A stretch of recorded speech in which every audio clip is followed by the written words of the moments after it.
औज़ुबिल्लाहिमिनश्शैतानिर्रजीम बिस्मिल्लाहिर्रहमानिर्रहीम। अस्सलाम वालेकुम दोस्तों, मैं हूं मोहसिन रज़ा और आप लोग देख रहे हैं 24/7 टीचर्स ऑनलाइन। दोस्तों, जिन दोस्तों ने अभी तक मेरा चैनल सब्सक्राइब नहीं किया है वो जल्दी से मेरा चैनल सब्सक्राइब कर लें ताकि मेरी हर आने वाली वीडियो, हर आने वाला लेक्चर आप लोगों तक पहुंच सके और आप उससे सीख सकें। दोस्तों, क्लास चल रही है हमारी इंट्रोडक्शन टू बिजनेस की और आज उस सीरीज का हमारा 15वां लेक्चर है। दोस्तों, आज की क्लास के अंदर हम लोग बात करेंगे success and failure of business. पिछली कई क्लासेस से हम लोग जो है वो बिजनेस की बात करते चले आ रहे हैं कि we have different options available to start a business. We can start our sole proprietorship business. We can start the joint stock company. We can start the corporations. We can start the franchising. We can start the corporations. We can start the non-profit oriented organization. तो हमारे पास different options available हैं। जब हम कोई कारोबार शुरू कर लेते हैं तो उसमें फिर हम कैसे कामयाबी हासिल कर सकते हैं और कैसे हम फेलियर की तरफ चले जाते हैं, ये बेसिकली हमारी आज की क्लास का टॉपिक है। तो आज की क्लास शुरू करने से पहले हम ये देख लेते हैं कि हमने अपनी पिछली क्लास के अंदर क्या पढ़ा था। दोस्तों, पिछली क्लास के अंदर भी हम लोगों ने बात की थी फ्रेंचाइजिंग के हवाले से। हमने देखा था कि फ्रेंचाइजिंग एग्रीमेंट क्या होता है, इसके अंदर कौन कौन सी दो पार्टीज एज अ फ्रेंचाइजर और फ्रेंचाइजी इन्वॉल्व होती हैं। इसके साथ ही हम लोगों ने इसके एडवांटेजेस और डिसएडवांटेजेस को देखा था। दोस्तों, जैसे मैंने पहले भी बताया कि हम लोगों ने कारोबार तो शुरू कर लिया है, तो आज की क्लास के अंदर हम ये देखेंगे कि एक जो कारोबार हमने शुरू किया है तो कौन कौन सी ऐसी वजूहात होती हैं जिनकी वजह से हम उस कारोबार को कामयाब कारोबार बना सकते हैं। तो इसमें हमारे पास कुछ कंट्रोलेबल फैक्टर होते हैं जो हमारे कंट्रोल में होते हैं और कुछ हमारे पास जो है अनकंट्रोलेबल फैक्टर्स होते हैं जो हमारे कंट्रोल के अंदर नहीं होते। इसके साथ ही हम लोग ये भी देखेंगे कि हमारे पास कौन कौन सी ऐसी वजूहात हैं अगर हम वो करें तो हमारा जो बिजनेस है वो फेलियर की तरफ जा सकता है। तो दोस्तों, आज की क्लास हम शुरू करते हैं विद दैट रीजन कि हमारे पास कौन कौन सी रीजन हैं जो कंट्रोलेबल फैक्टर्स हैं किसी भी कामयाब बिजनेस के लिए। तो स्क्रीन के ऊपर आपको जो है एक टेबल जो है नजर आ रहा है। इस टेबल के अंदर जो है हम उन फैक्टर्स को देखेंगे जो हम हमारे कंट्रोल के अंदर होते हैं for the success of the business. इसमें पहला जो पॉइंट है that is known as the response of market, कि मार्केट में वो लोग कामयाब होते हैं जो मार्केट के हिसाब से चलते हैं, जिस शय की जरूरत हो वही दें। तो वैसे भी आप लोगों ने सुना होगा कि एक शेर है कि खुदा ने आज तक उस कौम की हालत नहीं बदली जिसको न ख्याल हो आप अपनी हालत बदलने का। तो मार्केट जो है वो रैपिडली जो है वो चेंज हो रही है।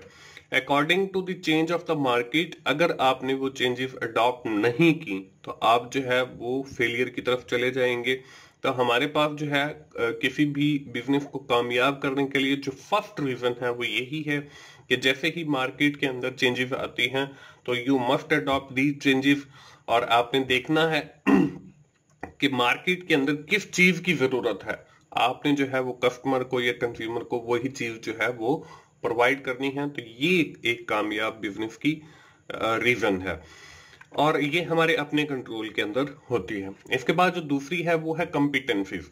अब कॉम्पिटेंसीज कि अगर आपने अपने बिजनेस को कामयाब करना है तो उसके लिए आपने जो लोग रखने हैं उस कारोबार को चलाने के लिए, उस कारोबार को करने के लिए, उनके पास जो है हाई क्वालिफिकेशन होनी चाहिए। Along with that they must possess the high experienced person होने चाहिए। उनके पास जो स्किल्स या कैपेबिलिटीज या कॉम्पिटेंसीज हैं वो उस कारोबार को चलाने के लिए अच्छी होनी चाहिए। और अगर ये सब कुछ आप कर लेते हैं तो आपका जो बिजनेस है वो सक्सेसफुल हो जाएगा। इसके बाद जो तीसरी चीज है वो है मार्केट नॉलेज, कि कारोबार को कामयाब करने के लिए एक ये भी चीज जरूरी है कि आपको उस कारोबार के बारे में, उस मार्केट के बारे में, उस इंडस्ट्री के बारे में कंप्लीट इंफॉर्मेशन होनी चाहिए। अगर आपके पास कंप्लीट इंफॉर्मेशन नहीं है तो आप फेलियर की तरफ जा सकते हैं। अगर आपके पास कंप्लीट इंफॉर्मेशन है, जैसे मैंने ऊपर आपको बताया कि हमारे कंपेटिटर कौन हैं, हम कहां से माल सप्लाई करेंगे, तो ये सारी चीजें अगर आपको कंप्लीट कि कब मार्केट के अंदर प्रोडक्ट की जरूरत है, कितने कंपेटिटर ऑलरेडी अवेलेबल हैं, इंडस्ट्री का ट्रेंड क्या है, तो मार्केट की कंप्लीट इंफॉर्मेशन होगी तो आप जो है अपने बिजनेस को सक्सेसफुल बना सकते हैं। इसके बाद है नॉलेज ऑफ प्रोडक्ट, कि आप जो चीज बना रहे हैं आपने ये देखना है कि that product is fulfil the customer need, कि वो आपकी कस्टमर की नीड को पूरा करती है या नहीं करती है। अगर पूरा नहीं करती तो उसके अंदर कौन कौन सी खामियां हैं। अगर हमारा जो कंपेटिटर है वो मतलब कौन सी प्रोडक्ट ऑफर कर रहा है, तो ये आपको अपनी प्रोडक्ट के बारे में, ना सिर्फ अपने प्रोडक्ट के बारे में बल्कि आपका जो कंपेटिटर प्रोडक्ट ऑफर कर रहा है उसके बारे में भी आपको कंप्लीट इंफॉर्मेशन होनी चाहिए। तो फिर ही आप अपने जो बिजनेस है उसको कामयाब बना सकते हैं। इसके बाद जो नेक्स्ट है वो है नॉलेज ऑफ सिस्टम, कि हमें सारे सिस्टम का पता होना चाहिए कि हमने ये फर्स्ट स्टेप कर लिया, अब हमारा सेकंड स्टेप क्या होगा, फिर थर्ड स्टेप क्या होगा, तो ये भी हमें पता होना चाहिए। तो दोस्तों ये कुछ फैक्टर हैं जो हमारे अपने कंट्रोल के अंदर होते हैं और इनको अगर हम फॉलो कर लें तो हम अपने बिजनेस को कामयाब बना सकते हैं। इसके बाद अगली स्लाइड के ऊपर जो है हम कुछ ऐसे फैक्टर्स को देखेंगे जो अनकंट्रोलेबल हैं, यानी कि हमारे कंट्रोल के अंदर नहीं होते। यहाँ पे लिखा हुआ तो कंट्रोलेबल है लेकिन ये अनकंट्रोलेबल फैक्टर्स हैं।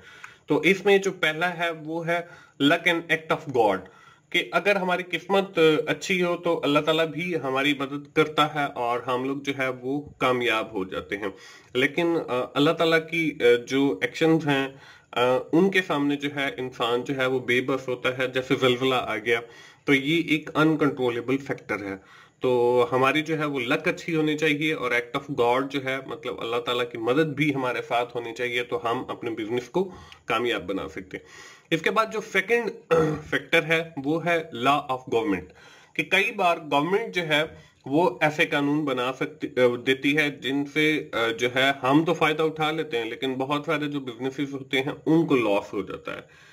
तो आपने ये भी हमारे कंट्रोल के अंदर नहीं होता, तो हम इन्हें इस बात को भी देखना है कि गवर्नमेंट जो लॉज या रूल्स एंड रेगुलेशंस बना रही है तो उससे भी कई बार हमारे कारोबार को जो है वो फायदा मिल जाता है। लेकिन ये एक अनकंट्रोलेबल फैक्टर है, हमारे कंट्रोल में नहीं है, क्योंकि रूल्स एंड रेगुलेशंस जितने भी होते हैं वो गवर्नमेंट खुद डिसाइड करती है। इसके बाद जो है वो थर्ड वो स्टेट लॉज है, कि आपके मुल्क के जो कानून हैं जैसे टैरिफ एंड ट्रेड है, तो कई बार जो है आपके बिजनेसेस को जो स्टेट के लॉज हैं उनसे भी फायदा मिल जाता है। लेकिन ये मैं फिर आपको बताता चलूं कि ये भी एक ऐसी रीजन है जो कि अनकंट्रोलेबल है, जो कि हमारे कंट्रोल के अंदर नहीं होती। तो ये कुछ फैक्टर्स हैं। इसके साथ जो है हमारे पास क्लाइमेट चेंज है, कि आपकी जो है क्लाइमेट मौसम के अंदर तब्दीली जो है वो कई बार, जैसे आपके पास गर्मियों का सीजन है तो आपकी जो बर्फ है वो ज्यादा बिकती है, तो वो आपके बिजनेस को जो है वो कामयाब बना देती है। जैसे ही आपकी सर्दी आती है तो वो आपके बिजनेस को डाउन कर देती है। तो ये आपका क्लाइमेट चेंज की वजह से, मौसम की तब्दीली की वजह से हुआ है। तो ये भी एक अनकंट्रोलेबल फैक्टर है जिसको कंट्रोल नहीं किया जा सकता। तो दोस्तों ये कुछ ऐसे फैक्टर हैं जिनको कंट्रोल नहीं किया जा सकता, लेकिन इनकी वजह से हमारा जो कारोबार है वो सक्सेसफुल हो सकता है। इसके बाद दोस्तों हम कुछ ऐसे फैक्टर भी देखेंगे जिनकी वजह से हम अपने कारोबार के अंदर जो है वो फेलियर की तरफ मूव कर जाते हैं। तो ये भी बहुत सारे फैक्टर हैं, हम बारी बारी जो है इन फैक्टर्स को देखेंगे जिनकी वजह से जो बिजनेस है वो फेलियर की तरफ चला जाता है। तो इसमें जो पहला है वो है लैक ऑफ मार्केट नॉलेज। हमने सक्सेस ऑफ बिजनेस के अंदर भी पढ़ा था, तो यहाँ पे भी मैं आपको बताता चलूं कि अगर आपको मार्केट का कंप्लीट नॉलेज नहीं है तो क्या होगा, लामहला आपका जो बिजनेस है वो फेलियर की तरफ चला जाएगा। इसके बाद अगला जो फैक्टर है वो है प्रॉपर एक्सपीरियंस, कि जो कारोबार आपने शुरू किया है, अगर आपको उस कारोबार का प्रॉपर एक्सपीरियंस नहीं है तो फिर भी आपका जो कारोबार है वो फेलियर की तरफ जा सकता है। इसके बाद अगला जो फैक्टर है वो है lack of control over procedures, कि हमने कारोबार तो शुरू कर लिया है लेकिन उसके अंदर जो है हमने काफी सारे प्रोसीजर्स इन्वॉल्व कर दी हैं किसी भी काम के लिए, किसी भी मकसद के लिए, तो देन भी आपका कारोबार जो है वो फेलियर की तरफ जा सकता है। इसके बाद जो नेक्स्ट फैक्टर है वो है कॉस्ट, कि जब भी हम कोई कारोबार शुरू करते हैं तो हमारी कोशिश यही होती है कि इसकी जो कॉस्ट है, इसकी जो लागत है वो कम से कम आनी चाहिए। अगर हम इस चीज पर कंट्रोल कर लेते हैं तो हमारा जो बिजनेस है वो सक्सेस की तरफ चला जाएगा। अगर हम अपनी कॉस्ट के ऊपर कंट्रोल नहीं कर सकते तो फिर हमारा जो बिजनेस है वो फेलियर की तरफ चला जाएगा। इसके बाद next properly design production process, कि हमने जो प्रोडक्ट प्रोड्यूस करनी है उसका जो प्रोडक्शन का प्रोसेस है वो हमारा ठीक नहीं है, उसके अंदर हमने जो स्टेप्स थे वो ठीक से फॉलो नहीं किए, तो हमारी जो प्रोडक्ट है वो अच्छी नहीं बनेगी। तो जब हमारी प्रोडक्ट अच्छी नहीं बनेगी तो हमारा जो बिजनेस है वो ऑटोमेटिकली जो है वो फेलियर की तरफ चला जाएगा। इसके बाद जो नेक्स्ट फैक्टर है वो है lack of understanding customer demand. अब कई बार ऐसा होता है कि कस्टमर वो चीज डिमांड नहीं करते लेकिन हम जो है वो बल्क के अंदर उस चीज को प्रोड्यूस किए जा रहे होते हैं। तो इसमें होता ये है कि जब आपकी मार्केट के अंदर उस प्रोडक्ट की डिमांड ना हो और आप बल्क के अंदर वो प्रोड्यूस कर दें तो आपका जो है वो नुकसान होगा। तो जब आपको नुकसान होगा बहुत ज्यादा तो फिर भी आपका जो बिजनेस है वो दिवालिये की तरफ या फेलियर की तरफ चला जाएगा। इसके बाद नेक्स्ट है वेस्टेज, कि हमारा जो है वो वेस्टेज की जो रेशियो है, फॉर एग्जांपल हमने कहा कि हम ये जो चीज प्रोड्यूस कर रहे हैं इसके अंदर हमारी 10% की जो है वो वेस्टेज रेशियो है, लेकिन अगर वो रेशियो एक्सीड कर जाती है फ्रॉम द 10% वो 20% या 30% पे चली जाती है, मतलब बहुत ज्यादा वेस्ट हो जाता है हमारा मटेरियल, तो फिर भी हमें जो है वो नुकसान होगा और हमारा जो कारोबार है वो फेलियर की तरफ चला जाएगा। इसके बाद जो नेक्स्ट है वो है कंप्लेंट हैंडलिंग, कि हमने प्रोडक्ट एंड सर्विसेज अच्छे तरीके से बना दी हैं और वो हमारे जो कस्टमर की नीड्स हैं उनको भी वो फुलफिल कर रही है, लेकिन अलोंग विद दैट कि हमारे जो कस्टमर्स की कंप्लेंट हैं about the product, about the service delivery, about the price of that product, वो हम ठीक से, मतलब उनकी जो शिकायत हैं उनको हम ठीक तरीके से हैंडल नहीं कर पा रहे। तो जब हम कस्टमर की कंप्लेंट्स को ठीक तरीके से हैंडल नहीं करेंगे तो ला महला वो हमारी प्रोडक्ट को परचेज करना छोड़ देंगे। तो जब हमारी प्रोडक्ट बिकना कम हो जाएगी तो हमारा जो बिजनेस है वो खुद ब खुद जो है वो फेलियर की तरफ चला जाएगा।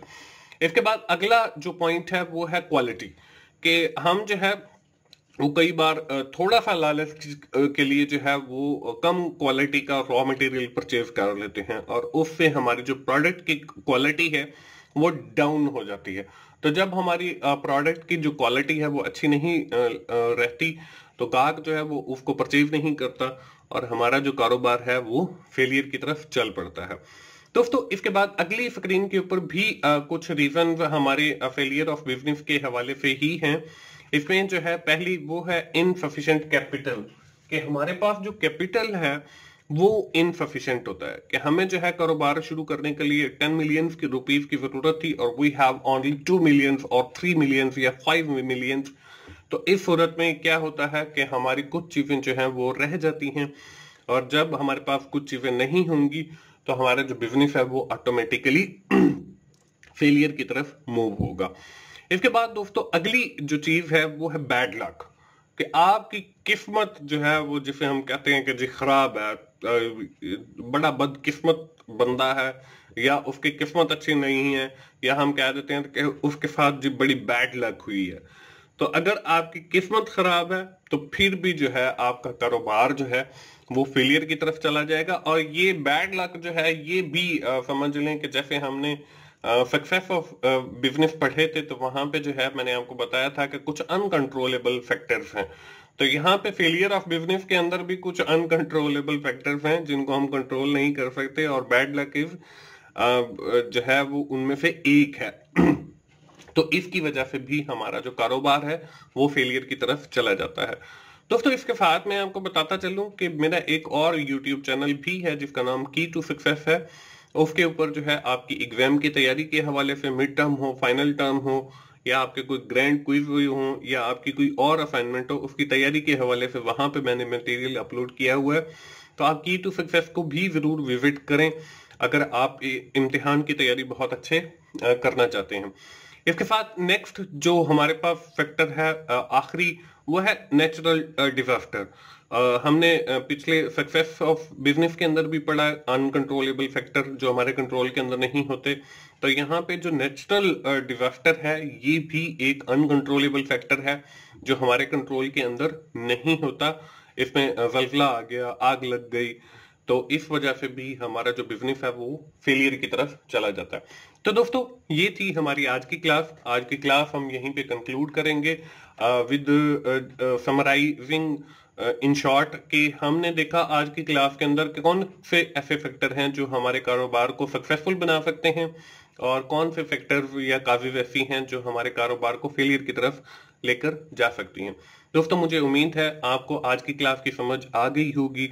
दोस्तों अगर आपको मेरी वीडियो अच्छी लग रही हैं तो आपने लाइक कीजिए, अपने दोस्तों के साथ शेयर करें और कमेंट की सूरत में फीडबैक दिया करें और मेरा चैनल 24/7 टीचर्स ऑनलाइन सब्सक्राइब करें। दोस्तों मिलते हैं अगली इंट्रोडक्शन टू बिजनेस की क्लास में। उस वक्त तक के लिए अल्लाह हाफिज।